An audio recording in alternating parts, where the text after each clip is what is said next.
நரி மற்றும் அதன் நிழல். ஒரு அமைதியான காலையில் காடு முழுவதும் சூரியன் மெதுவாக உதயமாகி கொண்டிருந்தது. அந்த காடில் ஒரு நரி மிகவும் பசியுடன் எழுந்தது. அது உணவு தேடி வெளியே வந்தது. அப்போது சூரிய ஒளி நீளமாக விழுந்ததால் அதன் நிழல் மிகவும் பெரியதாக தெரிந்தது.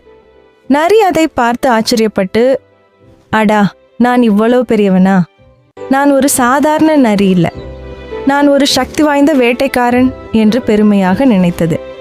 அது மனதில் முடிவு செய்தது, இன்று நான் ஒரு பெரிய விலங்கையே பிடிப்பேன், ஒரு மான் அல்லது ஒட்டகம்.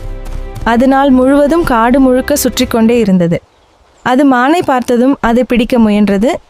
ஆனால் மான் வேகமாக ஓடி தப்பித்தது. அடுத்து அது ஒரு பெரிய காட்டுப்பன்றியை பார்த்தது.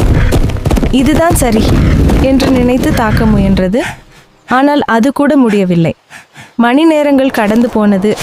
நரி சோர்ந்து இன்னும் பசியுடன் இருந்தது. மாலை நேரம் வந்தது. சூரியன் மறைய ஆரம்பித்தது. அப்போது நரி மீண்டும் தன் நிழலை பார்த்தது. இந்த முறை அதன் நிழல் மிகவும் சிறியதாக இருந்தது.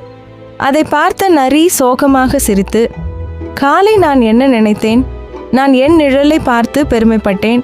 என் உண்மையான திறனை மறந்துவிட்டேன் என்றது. அது மெதுவாக சொன்னது, இப்போது எனக்கு ஒரு சிறிய எலி கிடைத்தாலும் போதும். நான் உண்மையை புரிந்து கொண்டேன். அதன் பின் அது சிறிய இரையை தேடி புத்திசாலித்தனமாக வேட்டையாடி இறுதியில் தனது பசியை தீர்த்தது. அந்த நாளிலிருந்து அந்த நரி தன் திறனை அறிந்து கொண்டு அளவுக்கு மீறாமல் நடக்க கற்றுக்கொண்டது.